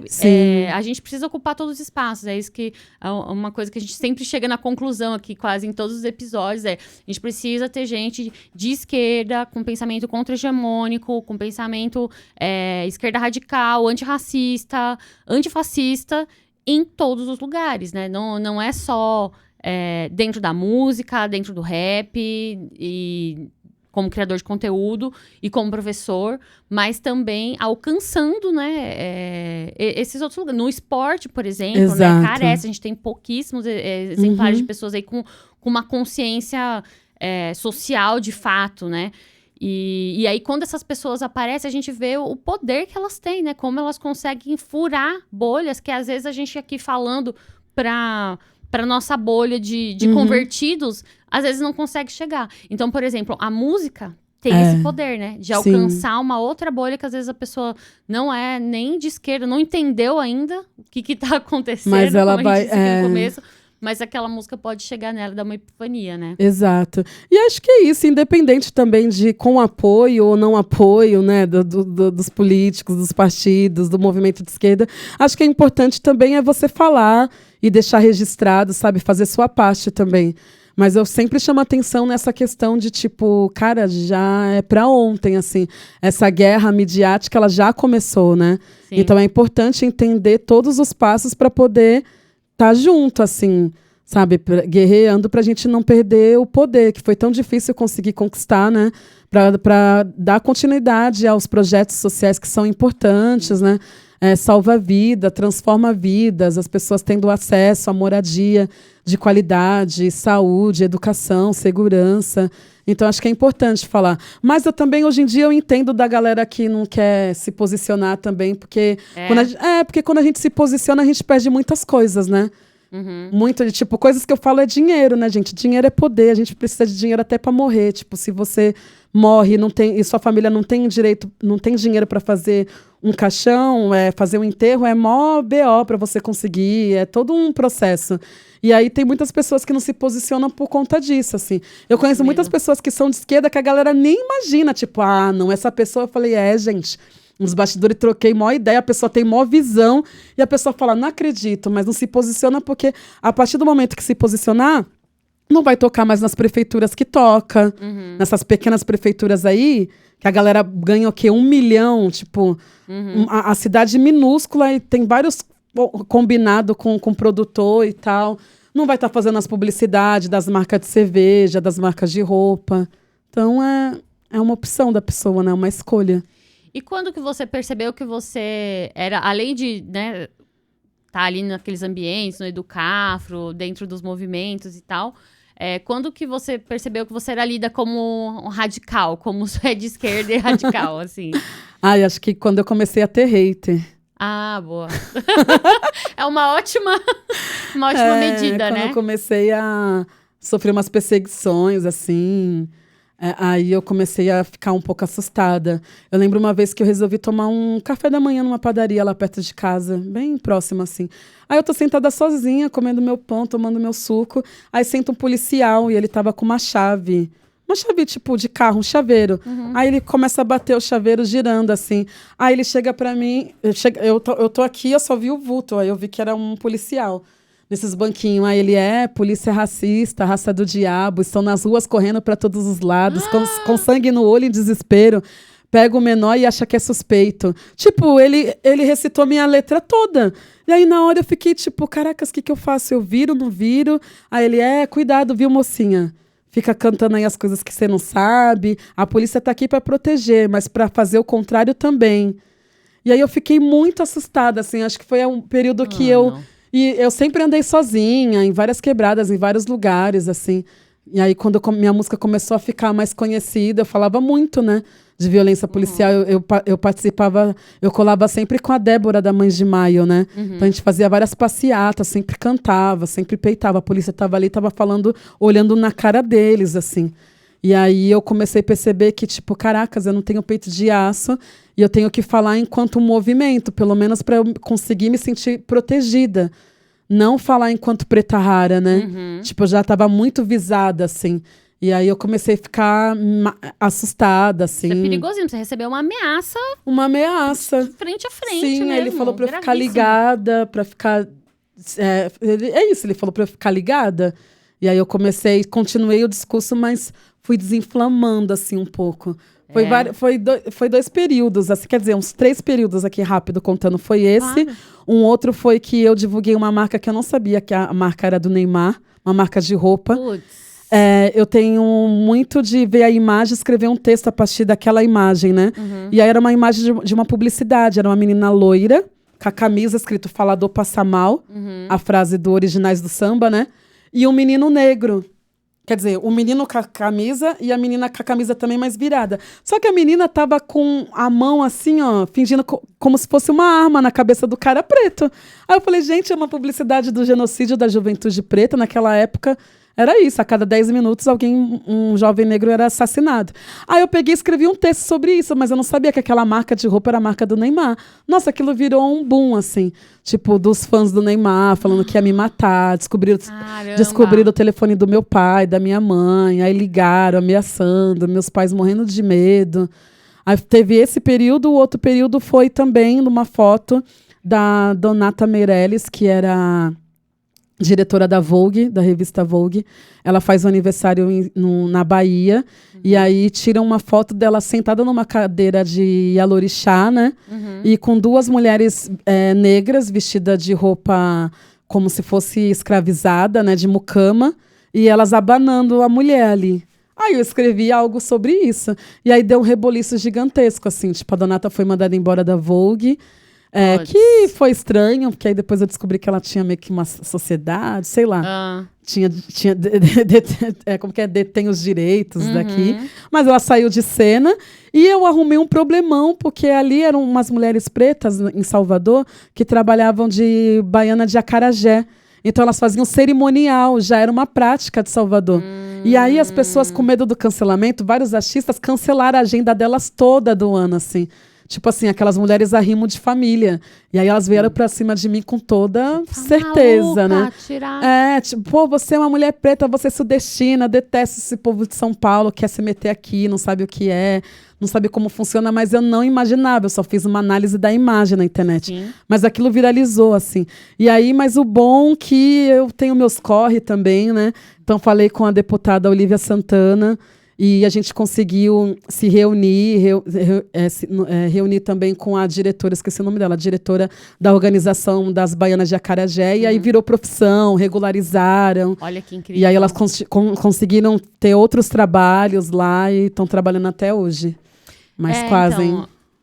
Não, é isso. Você foi incrível, mas é isso. A partir de tentar fazer essa análise mesmo. É igual a amiga da sua patroa, né? Sim. Ela teve uma postura ali que foi uma postura antirracista. Ela, de fato, não só cobrou, como falou, não frequenta o mesmo lugar que é racista. Exato. E ótimo. Só que custou o seu emprego. Imagina se tivesse ligado pra ela e falado, Ótimo, que bom que você fez isso, só que agora eu tô desempregada, porra. Sim, sim. Mas é isso, né? É um termo que eu criei na internet que se chama geração incômodo. Eu acredito que através do incômodo a gente consegue obter mudanças. Ninguém vai ficar andando uma quadra toda com uma pedra no sapato, né? Então, a minha escrita gera esse incômodo, porque eu acredito nas mudanças. Mas hoje em dia eu ainda fico meio assim, né? Tipo, vejo uma coisa, quero escrever, mas aí, tipo, caraca, será que vai dar muita... atrapalhar a vida de outras pessoas? Essa época do cancelamento e dessa coisa. Isso eu não tenho... Não, cancelar não. Você já tá... Porque as pessoas pretas já nasceram meio que canceladas, né? A galera sempre, tipo... a gente trabalha pra caramba, cria várias coisas e a galera não assiste, não curte, aí não quando comenta. dá uma merda, que às vezes nem é culpa sua, aí vira... Essa questão do cancelamento eu não tenho, não. Eu tenho vários aprendizados com relação a isso também. Já fui muito, tipo, já tive posicionamentos totalmente errados e zoados, assim. E aí, tive pessoas que eu nem sei quem são, mas que pontuaram, assim, ó, Preta, você tá sendo etarista, ó, Preta, você tá sendo capacitista. Não é legal ter esse tipo de abordagem. Então, porque você tá sendo preconceituosa. É muito louco que a gente não nasce desconstruído, né? É um processo. Exato. É óbvio que a gente não vai ficar vestindo a camiseta branca e falar, gente, quem me conhece sabe toda vez. Mas é isso, assim, às vezes você tem um comportamento que na sua cabeça não tá... você não é que na sua cabeça, você não parou pra refletir que aquilo pode estar sendo. E aí, quando a gente é letrado, né? Quando a gente começa a ouvir outras pessoas falando sobre isso, é que às vezes gera a reflexão, né? Exato. E é muita coisa pra desconstruir, né? Tem coisas que a gente nem imagina, que aí no meio do caminho você vai... Sabe, coisas que você também traz da sua família falava assim, aí você reproduz. Mas eu tenho muita sorte de ter vários seguidores fiéis, assim, que pontua. Pessoas que eu nunca vi na vida, e aí eu também tenho essa sensibilidade de ler e ver, tipo, não, peraí, deixa eu assistir. Caracas, então não pode falar isso, não vou falar. E aí me retrato, peço desculpa. Também não tenho problema de... Só não coloca a camisa branca, que não tem necessidade, não precisa, né? Mas eu não tenho problema de falar, gente, eu errei. O povo até hoje que encontra meu disco, eu falo, gente, a música Celebridade da Noite, esquece.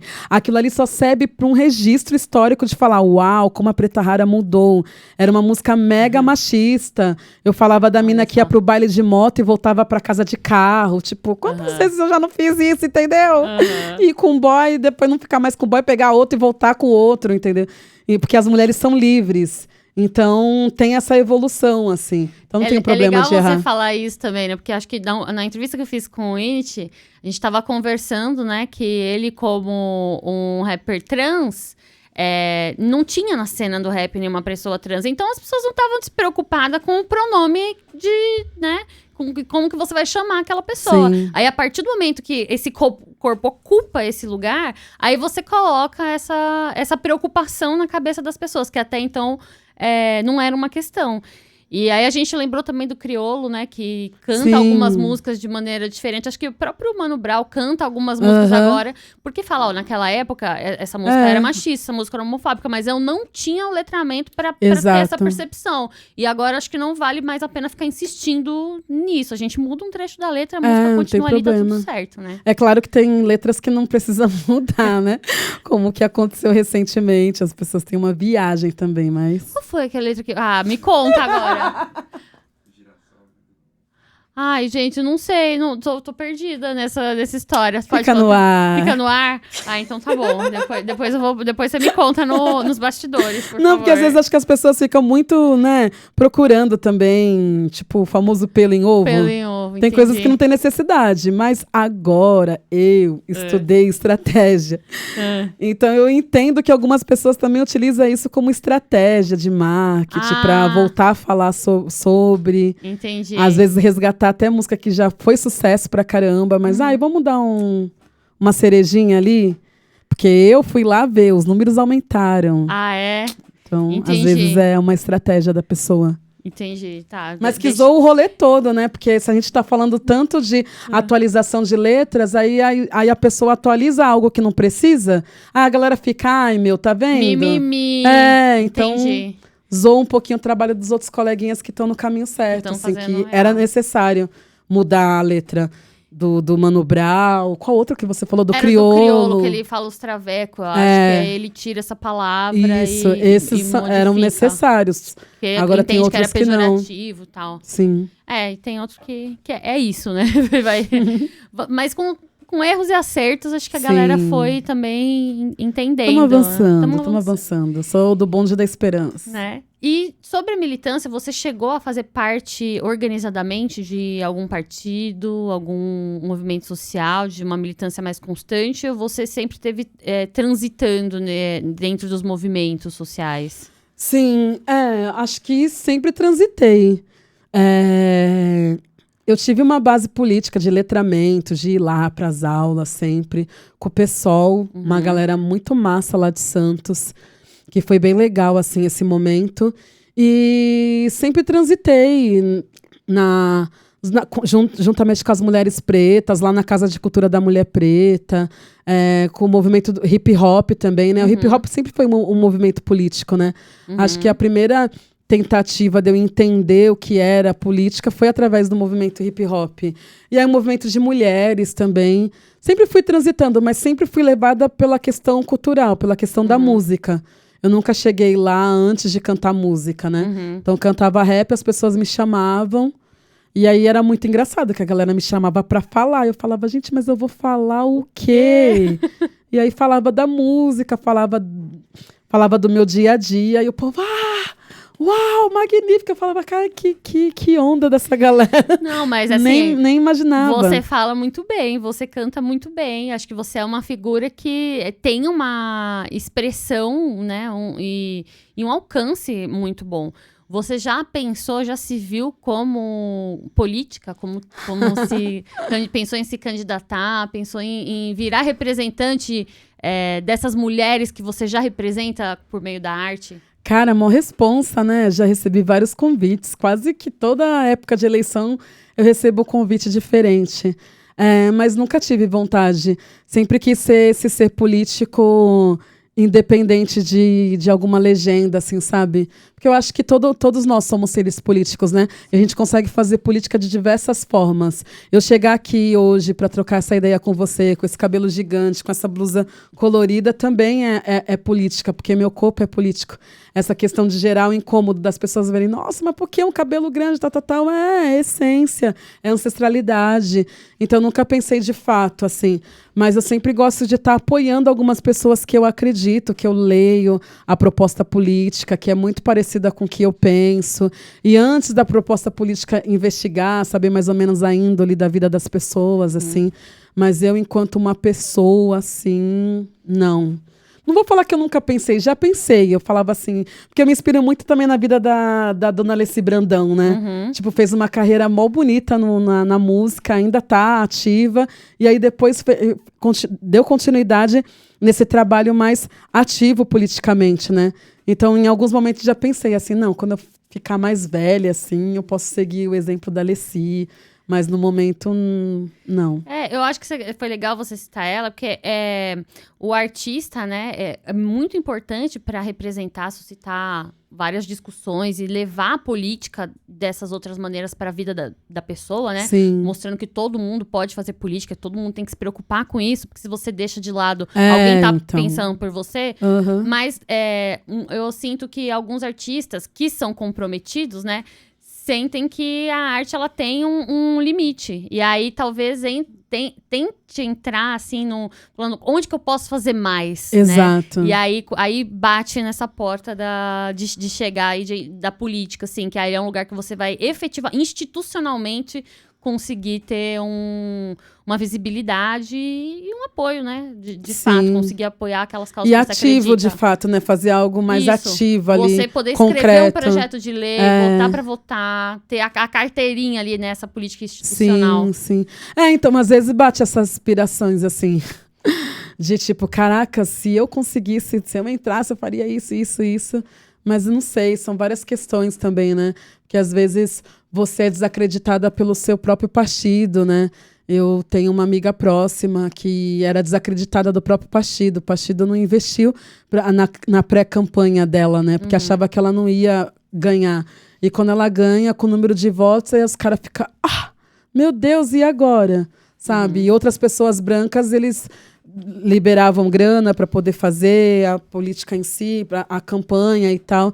Então eu fico pensando assim, eu falei, caraca, eu já passo várias neuroses, aí eu vou entrar num rolê que ainda é mega engessado, mega embranquecido, mas por outro lado, é importante, por exemplo, ter pessoas nossas, né? A própria Ediane Maria, uma figura importantíssima, foi empregada doméstica e vem fazendo um trabalho importante para a classe trabalhadora. Vários projetos de lei voltados para essa categoria. Então, por quê? Porque ela tem a vivência de fato, né? Diferente de outra pessoa que não tem a vivência e nem vai lembrar dessa categoria, nem vai pensar em fazer nada. Então, às vezes eu fico assim, tipo, ai, meu Deus, será? Quem sabe, né? Fica aí, fica no ar, pensando. Mas a música também dá pra fazer isso, a música também é política. Imagina, a Alessi Brandão, antes de ser deputada, aquela música Zé do Caroço, gente. Tipo, é uma música que explica muito essa questão da classe social, né? Sim, não, é isso, assim, tem todo o contexto político. Sim, representatividade. Daquilo. A gente, como esquerda radical, né, pensa justamente que a ascensão individual, ela é importante para fazer com que a gente tenha acesso, né? Por exemplo, se eu não tivesse estudado, não tivesse na USP, talvez hoje não conseguisse estar aqui, e também, você também está aqui hoje batendo esse papo e levando a informação para mais pessoas. Então, a ascensão individual te traz esses acessos que são muito importantes, né? E o rap também faz muito isso com as pessoas pretas. O rap, o funk, trouxeram esse poder econômico e uma visibilidade para as pessoas pretas no Brasil.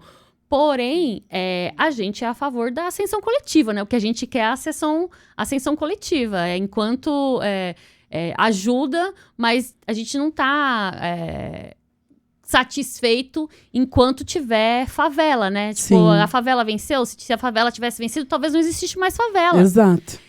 E então, por isso que a gente acredita numa revolução social mesmo, que para inverter essa lógica, né? Para inverter essa base da pirâmide e trazer desigualdade social. Ao mesmo tempo, acho que são sempre pensar em trabalhos conjuntos, né? Ao mesmo tempo, a gente acredita que precisa estar dentro desses espaços institucionais, justamente para ter alguém que defenda, que coloque ali. Por mais que a gente saiba que esse espaço institucional é o campo de batalha da burguesia, dos opressores, da elite racista hegemônica masculina, a gente percebe o quanto uma, duas, por mais que ainda seja minoria, incomoda e causa, né, naqueles espaços, assim. Questiona coisas que antes simplesmente só passavam batido, né, sem ter ninguém de nós. Exato. Por isso que é de extrema importância mesmo ter. Porque vai ser aquela pedra no sapato, né? A gente precisa ser a geração incômodo, que vai questionar, que vai falar, não, mas peraí, de que periferia você está falando, né? Porque as pessoas do outro lado acham que sabem tudo, mas elas não têm vivência. Então é importante mesmo. E sobre temas mais políticos, assim, o que você pensa sobre essa...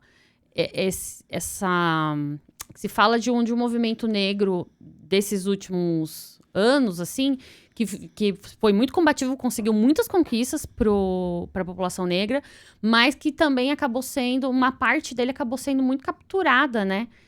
Por esse discurso da meritocracia, do negros no topo, e também um discurso mais forte que iniciou, acho que principalmente nas redes sociais, do amor ao afrocentrado, discussões sobre parditude. Começou a ter um leque de coisas assim que são muito polêmicas, né? Não dá para falar o movimento negro em si, porque acho que são vários movimentos e várias pessoas pensando de maneiras diferentes, assim. O que você diria sobre algumas dessas polêmicas? Bom, olha, quando o povo fala, você pertence ao movimento negro, aí eu falo sim. Aí a galera fala, qual movimento? Eu falo, gente, para mim o movimento negro são pessoas pretas em movimento. Pessoas pretas se movimentando. E aí tem muito essa questão da galera achar que pessoas pretas são todas iguais realmente. Como se eu pensasse igual a minha outra amiga que é preta, a outra pessoa preta que eu não conheço. Não. Isso mostra também a diversidade de pensamentos, de ideias que nós temos. E também garantir a nossa humanidade, saca? Eu via muita gente apedrejando, porque fulano é preto ou é de direita. Caraca, Lucas, ele é uma pessoa, ele pode ser, eu concordo com ele? Não, mas se ele sofrer racismo, eu vou estar lá para defender ele. Agora, se ele vai estar para me defender, aí é outra questão, sabe? Então, assim, existe essa inúmeras discussões, né? Porque são pessoas que pensam diferentes mesmo. E eu acho que isso é respeitar a nossa humanidade. Não dá para colocar todo mundo na mesma caixinha. Porque se a gente colocar todo mundo na mesma caixinha, a gente vai contra o que a gente sempre falou. Nós, pessoas pretas de esquerda, a gente sempre lutou pra caramba para que a nossa individualidade fosse respeitada. E aí, a gente não pode ir contra, tipo, então a nossa individualidade tem que ser respeitada desde que a pessoa preta concorde comigo, tenha o mesmo posicionamento político. Não tem como, que individualidade é essa, né?